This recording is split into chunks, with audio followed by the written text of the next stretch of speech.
Bismillahirrahmanirrahim. Assalamualaikum warahmatullahi wabarakatuh. Alhamdulillahi rabbil alamin. Nahmaduhu wa nasta'inuhu wa nastaghfiruh wa natubu ilaihi wa na'udzu billahi min syururi anfusina wa min sayyiati a'malina. May yahdihillahu fala mudilla lahu wa may yudlil fala hadiya lahu. أشهد أن لا إله إلا الله وحده لا شريك له وأشهد أن محمدا عبده ورسوله لا نبي ولا رسول بعده أما بعد معاشر المسلمين dan muslimat rahimani wa rahimakumullah. Alhamdulillah, kita kembali bersyukur kepada Allah Subhanahu wa taala atas semua nikmat yang Allah berikan kepada kita semua. Nikmat iman, nikmat Islam, nikmat kita diberikan hidayah untuk bisa dan mau melangkahkan kaki kita ke rumah dari rumah-rumah Allah untuk duduk di majelis yang semoga Allah Subhanahu wa taala berkahi dan jadikan apa yang kita lakukan pada malam hari ini sebagai pemberat timbangan kebaikan kita kelak pada hari akhirat. Amin ya rabbal alamin. Ma'asyiral muslimin, Bapak dan Ibu yang dirahmati oleh Allah Azza wa Jalla. Insyaallah kita akan kembali melanjutkan kajian kita, kajian Kitabut Tauhid, yang mana pada kesempatan kali ini kita akan masuk ke dalam bab yang ke-61, bab Maja'a fi kasratil halifi. Bab tentang larangan atau tercelanya orang yang banyak mengucapkan sumpah, atau orang yang menjadikan sumpah itu sebagai kebiasaannya. Ini adalah perkara yang tercela dan ada beberapa dalil yang dibawakan oleh penulis. Dan sebelum kita masuk ke dalam dalil-dalil yang insyaallah akan kita bahas pada malam hari ini, kita akan memberikan beberapa muqaddimah terlebih dahulu bahwa seorang muslim itu seharusnya tidak bersumpah kecuali pada perkara yang penting. Karena kita menyebut nama Allah Subhanahu wa taala dengan menyebut wallahi, demi Allah, atau dalam bahasa Arab juga wallahi, atau tallahi, atau billahi, atau dalam bahasa Indonesia kita bisa menyebut demi Allah. Dan kita hanya boleh bersumpah dengan nama Allah atau nama-nama Allah yang lainnya. Contoh seperti demi Ar-Rahman, demi Al-Khaliq. Ya, karena semuanya menunjukkan ya pada satu zat, yaitu adalah Allah Subhanahu wa taala. Dan sekali lagi, sumpah ini bukan perkara yang ringan. Sumpah ini tidak kita ucapkan kecuali hanya dalam perkara yang penting. Sehingga adab di dalam bersumpah diantaranya yang pertama adalah hanya boleh bersumpah dengan nama Allah Subhanahu wa taala. Dan orang yang bersumpah dengan selain nama Allah Subhanahu wa taala ini masuk ke dalam perbuatan syirik. Yang kedua adalah adabnya bersumpah itu harus jujur. Bersumpah itu harus jujur, tidak boleh berdusta. Kalau berdusta tanpa bersumpah saja ini sudah dosa. Apalagi kalau berdusta dengan menyebut nama Allah lalu kemudian tidak jujur di dalam apa yang diucapkannya, maka ini semakin besar dosanya.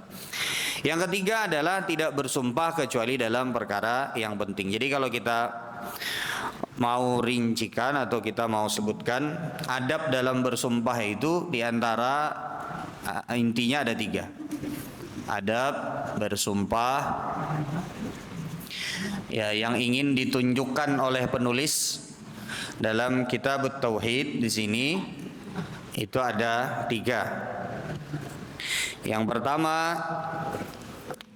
adalah tidak bersumpah kecuali hanya dengan nama Allah. Bersumpah kecuali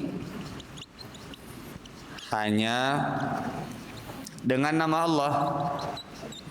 Tidak boleh dengan nama selain Allah. Ada orang yang bersumpah demi ibu, demi abah, demi orang tua, demi anak. Ini termasuk perbuatan syirik, tidak boleh. Yang kedua adalah jujur dalam bersumpah. Dalam bersumpah Tapi kalau mau ditakar, mana yang lebih besar dosanya? Orang bersumpah dengan nama Allah tapi berdusta, atau orang yang bersumpah dengan selain nama Allah tapi jujur? Mana yang lebih besar dosanya? Ada orang berdusta, sumpah dengan nama Allah, tapi berdusta. Ada orang bersumpah dengan selain nama Allah, tapi jujur. Ini dua-duanya perbuatan dosa, dan ini dosanya besar. Tapi kalau mau ditakar mana yang lebih besar, kira-kira mana? Nomor satu, berdusta nih. Nomor satu nih, bawa-bawa nama Allah, berdusta. Mana yang lebih besar? Yang kedua, karena yang kedua ini masuk ke dalam perbuatan syirik.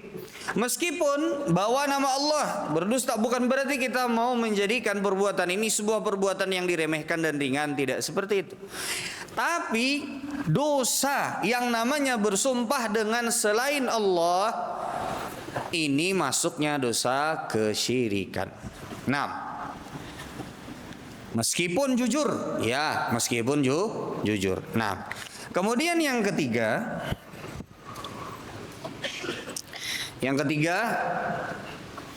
apa tadi jemaah? Yang ketiga, tidak bersumpah kecuali dalam perkara yang penting. Tidak bersumpah kecuali dalam perkara yang penting. Dalam perkara yang penting. Karena ketika seseorang bersumpah, kita tidak punya pilihan kecuali hanya dengan menyebut nama Allah Subhanahu wa taala. Kalau kita bersumpah dalam perkara-perkara yang remeh, dalam perkara-perkara yang kecil, ini seolah-olah kita seperti tidak mengagungkan nama Allah Subhanahu wa taala. Kenapa? Karena dalam perkara-perkara yang kecil aja bersumpah. Contoh, sudah makan lah pian, demi Allah sudah makan. Bapak pian menyambat demi Allah sudah makan. Cukup sudah makan aja, sudah cukup. Demi Allah naja, malam tadi nyaman benar guring ja. Bapak pian bersumpah, cukup sampaikan nyaman guring malam tadi. Sudah. Hal-hal yang kecil, hal-hal yang remeh-temeh, jangan bawa-bawa sumpah nama Allah Subhanahu wa taala. Sudah? Bisa dimengerti sampai sini jamaah sekalian? Baik. Kemudian yang berikutnya, jamaah sekalian. Kita masuk ke dalam firman Allah Subhanahu wa taala, wahfadhu aimanakum. Ini adalah salah satu dalil yang dibawakan oleh penulis. Jagalah sumpah-sumpah kalian. Wahfadhu aimanakum. Ini terdapat dalam surat Al-Maidah ayat yang ke-89. Para ulama menyebutkan bahwa di antara makna dan tafsir dari ayat perintah menjaga sumpah itu maksudnya apa?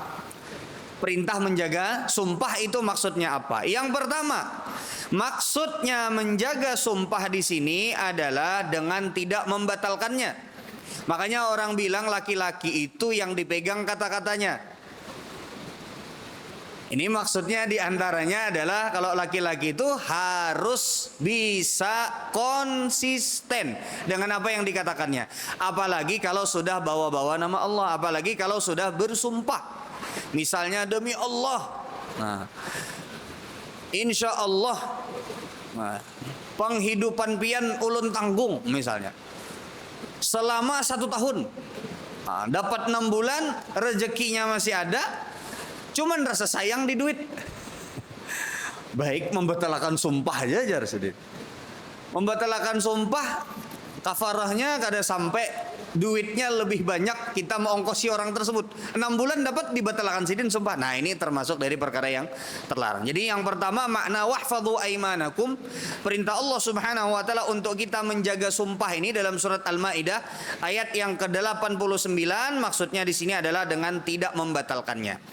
Yang kedua maksudnya adalah maksudnya di antara tafsir para ulama menyebutkan bahwa yang dimaksudkan wahfadhu aimanakum, jangan sering-sering bersumpah sehingga kalian sulit untuk menjaganya, sehingga kalian menjadikan sumpah itu seolah perkara yang ringan di lisan. Jadi ada berapa tadi tafsirnya? Ada dua. Nah, baik. Jadi jamaah sekalian, ini ulun hapus ya. Boleh ulun hapus? Boleh ya? Baik. Ada perintah Allah Subhanahu wa taala dalam surat Al-Maidah ayat yang ke-89. Kata Allah Subhanahu wa taala, "Wahfadhu aimanakum." Ini ya. Wahfadhu aimanakum. Jagalah sumpah-sumpah kalian. Maknanya jagalah. Kita tuh disuruh menjaga sumpah jamaah sekalian.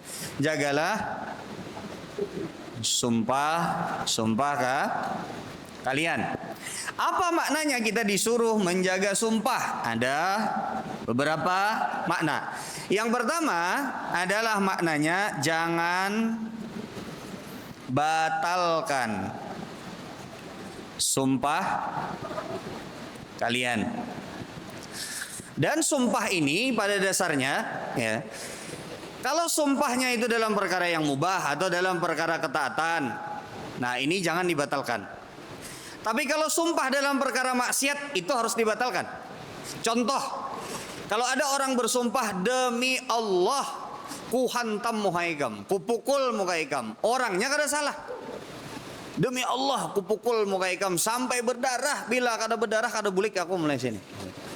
Dia bersumpah dengan nama Allah Subhanahu wa taala, orangnya kada salah, dan kita nggak boleh mukul di muka. Makanya Nabi Shallallahu Alaihi Wasallam itu bahkan kalau berjihad di jalan Allah, ini kan berjihad ini saling membunuh satu dengan yang lain. Muslim membunuh orang-orang kafir yang memerangi. Orang kafir pun juga demikian. Tapi tetap adabnya nggak boleh mukul ke muka. Ada orang, ya, dia bersumpah karena istrinya bikin kesal, akhirnya dia bersumpah demi Allah, ku tampar muhaikam sampai keluar darah. Bila kada keluar darah, kada beranjak aku mulai sini. Itu harus dibatalkan sumpahnya. Tidak boleh diteruskan, tidak boleh ditunaikan. Sumpah dalam kemaksiatan itu tidak diperbolehkan. Contoh, ada orang yang dia bersumpah demi Allah.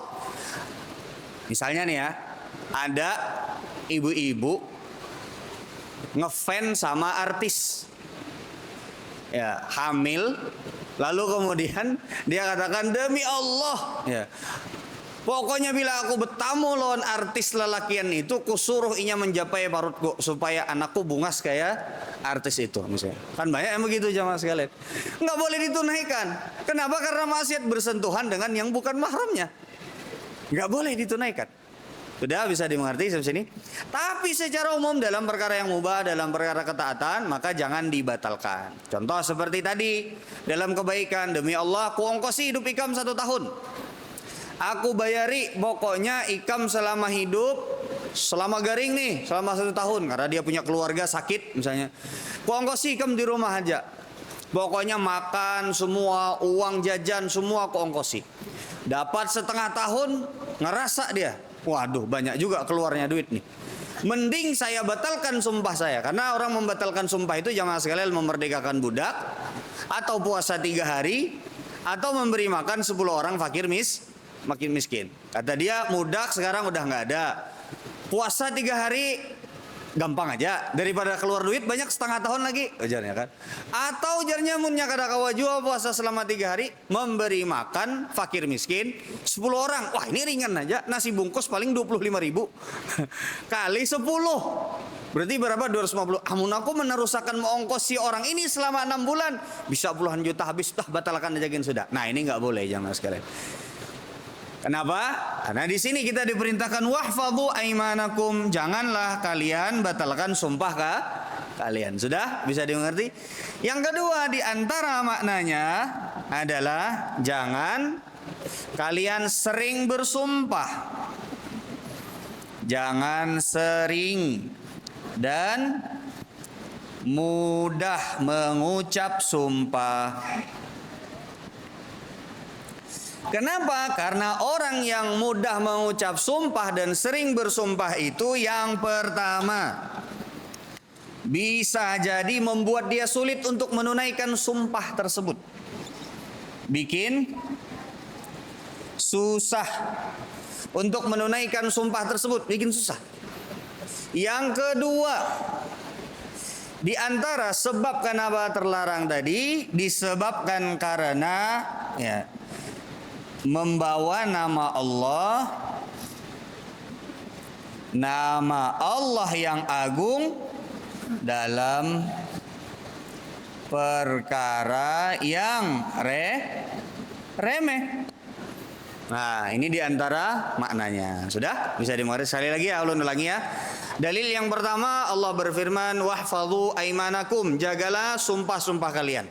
Apa yang dimaksudkan dengan menjaga sumpah? Yang pertama adalah jangan batalkan sumpah kalian, kecuali sumpah yang tadi dalam kemaksiatan, atau sumpah yang memang itu tidak akan bisa ditunaikan. Contoh, seperti ada orang yang bersumpah, ya, demi Allah, ujarnya, demi Allah akan aku hidupkan orang mati ini. Kawalah menghidupkan orang mati, tidak ada kawa. Ya, ini tidak bisa. Baik. Tapi secara umum sumpah itu jangan dibatalkan, dan itu bagian dari menjaga sumpah. Yang kedua maknanya jangan sering dan mudah untuk mengucap sumpah karena bikin susah menunaikannya. Yang kedua adalah membawa nama Allah Subhanahu wa taala dalam perkara yang remeh. Sudah bisa dimengerti? Jadi hati-hati jamaah sekalian, yang mudah mengucapkan sumpah, ya ini jangan-jangan nanti kita bikin susah diri sendiri, dan juga kita bisa terjerumus ke dalam ya membuat ringan nama Allah Subhanahu wa taala yang agung dalam perkara-perkara yang ringan. Ulun pernah suatu ketika jemaah sekalian, subhanallah, ini mungkin agak sedikit nggak bagus, tapi ulun ingin mencontohkan. Bahkan dalam perkara yang kurang bagus, kadang-kadang orang sebagian yang suka bersumpah tuh kadang-kadang merasa. Ulun pernah dengar ada orang, ini beneran kedengeran sama telinga ulun. Ada orang ngobrol, laki-laki sama laki-laki. Ada orang ngobrol, subhanallah. Ulun karena ini sangat nempel di ulun. Dia bersumpah cuman mau ngasih tahu betapih, ini pakai tapi. Demi Allah, nah pakai selawar aja di dalam. Nah, apa fungsinya? Menyebut nama Allah pakai sarung di dalam dia. Demi Allah, nah aku berselawar aja di dalam. Subhanallah. Ya. Apa pentingnya gitu loh? Kita cukup sampaikan berselawar aja di dalam ini misalnya. Ya kenapa harus pakai nama demi Allah berselawar saja di dalam tapih ini? Nah, buat apa gitu? Sudah? Saking apa namanya? Saking gabutnya orang yang suka bersumpah itu, hal-hal demikian aja diucapkan sumpah sama dia. Oke, kemudian yang berikutnya, dalil yang berikutnya. Kita lanjut kepada dalil yang berikutnya. Tadi orang yang melanggar sumpah, kafarahnya, bayarnya apa jamaah sekalian? Yang pertama, bisa memerdekakan budak. Yang kedua adalah berpuasa selama 3 hari. Yang ketiga adalah ya memberikan pakaian atau memberikan makan kepada fakir miskin 10 orang. Ya, baik. Kemudian yang berikutnya. Baik. Ada hadis yang dibawakan oleh penulis. Nah, ini hati-hati ya buat para pedagang, buat para pengusaha. Ini hati-hati nih. Nah, kadang-kadang kalau sudah mentok jualannya, kadang-kadang bisa jadi ya ujungnya itu untuk memajukan jualan kita pakai sumpah. Hati-hati nih. Ada ancaman dari Nabi sallallahu alaihi wasallam di riwayat hadis Abu Hurairah radhiyallahu taala anhu. Nabi sallallahu alaihi wasallam bersabda, al-halifu ya manfaqatul lis-sil'ati atau lis-sal'ati mamhaqatul lil kasbi. Sumpah itu melariskan barang. Sumpah itu melariskan barang. Bisa jadi orang itu sangat yakin dengan kita kalau kita bersumpah. Tapi barang yang laku dengan hasil seseorang bersumpah, berkahnya hilang, kata Nabi SAW. Jadi para pedagang, para pengusaha, ya kadang bisa jadi ini usahanya kadang-kadang besar, sehingga usahanya deal-dealannya sama jamaah, sehingga tahu nih kalau sumpah itu penting. Sehingga jamaah ini ketika disebut demi Allah, nah ini bagus barangnya nih. Nah, pian jualan mobil misalnya. Itu ujar pian karena sidin curiga kan, demi Allah nah mobil ini bagus. Kada suah terendam banjir misalnya. Nah, padahal misalnya suah terendam banjir. Maka sumpah yang digunakan untuk memayuakan barang atau sumpah yang diucapkan oleh seorang pedagang untuk mendapatkan keuntungan dari usahanya, ini kata Nabi SAW, mamhaqatul lil kasbi, menghilangkan berkah dari yang kita hasilkan dari usaha yang kita bersumpah untuk memajukan usaha kita tersebut. Maka para ulama menjelaskan bahwasanya para ulama menjelaskan bahwa yang paling dicari dari sebuah jual beli dan usaha itu kan keberkahannya. Itu yang paling dicari jamaah sekalian. Biar sedikit dapatnya tapi berkah. Itu yang dicari. Nang bagus tuh banyak dan berkah itu bagus. Tapi kalau kita disuruh memilih banyak tapi kada berkah, sedikit berkah, hakun mana pian? Hakun sedikit tapi berkah. Karena kalau banyak kada berkah itu bisa jadi menyebabkan keburukan untuk kita. Bisa jadi habisnya cepat, ujar orang tuh duit panas. Kada terasa numpang lewat aja. Ya, stomat habis itu hilang, dan entah kemana hilangnya kita nggak tahu. Nah, makanya jamaah sekalian, salah satu yang bisa menghilangkan keberkahan adalah orang yang berjualan memajukan jualannya itu dengan bersumpah. Begitu pula nih jamaah sekalian. Begitu pula sebaliknya. Ada orang yang dia bersumpah untuk, kalau tadi kan dari sisi penjual, ada orang yang bersumpah untuk supaya mendapatkan sebuah barang. Contoh, ada sebuah barang yang dijual, taruhlah misalnya apa? Misalnya kendaraan ya, misalnya motor. Kemudian orang tadi jual, harganya berapa? Second 10 juta. Lalu ujar nang manukari, demi Allah aku perlu benar lawan sepeda motor ini. Aku perlu benar lawan sepeda motor ini. Tapi aku hanya berisi duit 8 juta, tolongi benar aku nah. Demi Allah. Nah, tersambat demi Allah. Padahal habis ditukarnya dijualnya 15 juta misalnya. Nah, ini asli bubuhan maklar luar biasa. Asli. Iya. Maka tadi ando demi Allah, nah, aku perlu benar, tolongi benar nah. Nah, aku kada ada lagi bisi kendaraan. Nah, ini juga nih menghilangkan keberkahan. Menghilangkan keberkahan dari barang tersebut dan jual beli yang dilakukan setelah barang tersebut menjadi miliknya. Ini jamaah sekalian, makna daripada mamhaqatul lil kasbi yang disebabkan karena tadi bersumpah dengan nama Allah Subhanahu wa taala. Jadi kita tuh jamaah sekalian, urusan kayak jual beli dan lain sebagainya, sudahlah, tidak usah pakai bawa-bawa nama Allah Subhanahu wa taala, kecuali kalau kita dituduh yang kada bagus. Contoh seperti misalnya pada saat pian menjual sebuah barangnya tuh asli, dituduhlah pian menjual barang yang palsu. Nah, itu boleh, karena itu tuduhan menyangkut daripada diri pian dan juga harga diri pian. Demi Allah, aku ini menjual barang yang asli. Misalnya seperti itu. Ini boleh. Ini tidak menjadi masalah. Baik, kemudian yang berikutnya.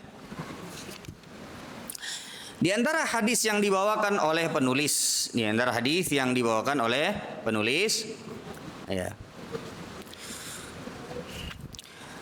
kata Nabi SAW, salasatun la yukallimuhumullahu wa la yuzakkihim wa lahum adzabun alim. Ada 3 golongan yang mereka tidak diajak bicara oleh Allah kelak pada hari kiamat, wa la yuzakkihim, dan Allah tidak mensucikan mereka. Walahum adzabun alim, dan bagi mereka adab yang sangat pedih. Jadi yang pertama, Allah tidak mengajak bicara kepada mereka. Yang kedua, Allah Subhanahu wa taala tidak mensucikan mereka. Yang ketiga adalah Allah akan berikan kepada mereka siksa yang pedih. Usyaimitun zanin. Yang pertama adalah orang yang sudah tuha sampai kelihatan hubannya. Meskipun ya Mas, nang tuha tuh kada mesti kelihatan huban, dan orang yang berhuban tuh kada mesti tuh. Tapi kebanyakannya, normalnya biasa yang kita dapati adalah orang tuha yang berhuban. Ada orang tuha yang berhuban, ujar Nabi SAW, yang sudah tuha kemudian dia berzina, makin tua makin jadi. Makin tua makin jadi. Ini kata Nabi SAW, hukumannya 3 tadi. Yang pertama, Allah tidak mengajak bicara kepada mereka. Yang kedua, Allah tidak mensucikan mereka. Yang ketiga, bagi mereka adab yang sangat pedih. Kenapa kok orang tua yang sudah berhuban lalu kemudian berzina ini lebih berat hukumannya di dalam syariat kita ketimbang anak muda yang berzina. Bukan berarti anak muda nih ringan boleh berzina, enggak. Tapi sangat parah sekali kalau orang tua yang syahwatnya sudah menurun, tidak sekuat anak muda lagi, tapi masih terjerumus ke dalam perbuatan zina. Jadi untuk alasan dia berzina itu sebenarnya kecil sekali. Kok bisa dia terjerumus ke dalam perbuatan zina sehingga hukumannya besar. Golongan yang kedua kata Nabi SAW, ailun mustakbir, orang miskin, orang fakir yang sombong. Ini sama. Sebenarnya dia tidak punya kesempatan untuk sombong, itu aja masih sombong, apalaginya sugih, wah tambah parah lagi. Dia miskin aja dia nggak punya apa-apa, sombong. Alasan untuk dia sombong itu sebenarnya kecil, sama dengan alasan orang tua nang tadi sudah beruban putih sebenarnya rambutnya untuk berzina. Harusnya orang kalau sudah putih rambutnya, ya kemudian setelah itu beruban tuha, nang dipikirkan tuh akhirat aja lagi. Sudah tuh ada. Makanya uban itu jamaah sekalian sebagai bentuk peringatan kepada kita semua untuk bahwa kita ini sudah tuha. Uban tuh nah, kenapa kita tuh kada boleh mencabut uban tuh kenapa? Uban dicabuti, dicabuti. Kadang kan gatal tuh uban tuh dicabuti. Ini makruh jamaah sekalian, ada larangannya, nggak boleh dicabut. Karena salah satu sebabnya adalah cahaya kelak pada hari akhirat. Tapi di antara sebab yang disebutkan oleh para ulama hikmahnya ketika kita hidup di dunia selain cahaya pada hari akhirat adalah untuk memberitahu kita setiap kali kita melihat, setiap kali kita menyadari, setiap kali kita bercermin, setiap kali kita ketemu orang, kan biasanya uban ini sesuatu yang dirawa oleh orang. Itu untuk supaya kita ingat aku nih sudah tuha dah. Jadi harusnya tuha itu sudah harus lebih ingat kepada akhirat. Masih berzina. Nah ini. Makanya hukumannya lebih berat. Sama dengan orang fakir dan miskin yang sebenarnya nggak punya kesempatan buat sombong, tapi dia memilih untuk tetap menyombongkan diri, makanya hukumannya lebih berat. Kalau raja sombong, ini berdosa jemaah sekalian, tapi dia punya sebab yang dia bisa sombongkan. Orang sugih, orang punya jabatan sombong, iya kan? Dia punya sebab sesuatu yang dia sombongkan tetap salah. Bayangkan pian kalau seandainya orang yang nggak punya apa-apa tapi tetap sombong. Wah ini parah benar sudah. Ini parah benar. Dalam sebagian riwayat di antara golongannya adalah ya malikun kadzab, raja yang berdusta. Kenapa sampai raja yang berdusta itu hukumannya berat? Karena raja itu nggak perlu takut sama siapa-siapa. Beda sama orang yang biasa. Berdusta itu jamaah sekalian itu kada boleh. Buruk dalam setiap ya semua orang itu, manusia itu menganggap berdusta itu pasti buruk. Manusia menganggap berdusta itu kada ada di satu tempat manapun. Berdusta itu pian antar. Kalau sekarang aja nih ya, ke agama mana saja nih. Ya, tentu saja agama yang diridhoi oleh Allah itu cuman Islam. Tapi semua agama kalau pian sambat berdusta itu pasti kada boleh. Dan berdusta itu biasanya adalah orang yang memang ya, dia punya alasan, tapi raja nggak punya alasan berdusta. Dia jujur aja orang nggak ada yang berani. Dia jujur aja orang nggak ada yang berani. Ngapain dia harus berdusta? Sehingga alasan untuk dia berdusta tuh kecil banget. Sehingga kalau dia berdusta, dasar bujur pendustaan itu.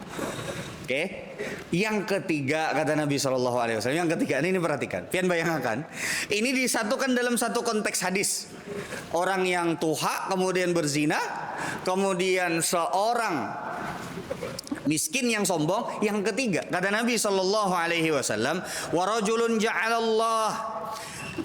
ja'alallaha bid'atahu la yashtari illa biyaminihi wa la yabi'u illa biyaminihi. Dan seorang yang memperjualbelikan nama Allah, dia tidaklah membeli kecuali dengan bersumpah dengan nama Allah, dan tidaklah menjual kecuali dengan bersumpah dengan nama Allah Subhanahu. Berat jemaah sekalian. Makanya jangan sampai itu seolah-olah seperti kita memperjualbelikan nama Allah Subhanahu wa taala. Makanya tadi hukumannya berat. Baik. Kemudian yang berikutnya. Berapa menit lagi jemaah sekalian? 5-6. Oke. Sekitar ya 7 menit. Baik. Kemudian yang berikutnya di antara dalil yang dibawakan oleh penulis. Bismillah.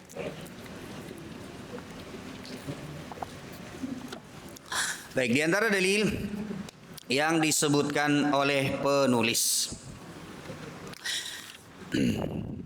adalah hadis yang diriwayatkan oleh Al-Imam Al-Bukhari dan Imam Muslim. Ini ulun berharap pian dengarkan sampai terakhir ya.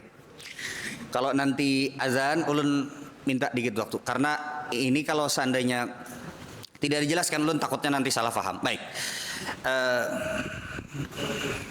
Nabi SAW menyebutkan khairu ummati qarni. Sebaik-baiknya umatku adalah zamanku, zaman yang Nabi SAW hidup.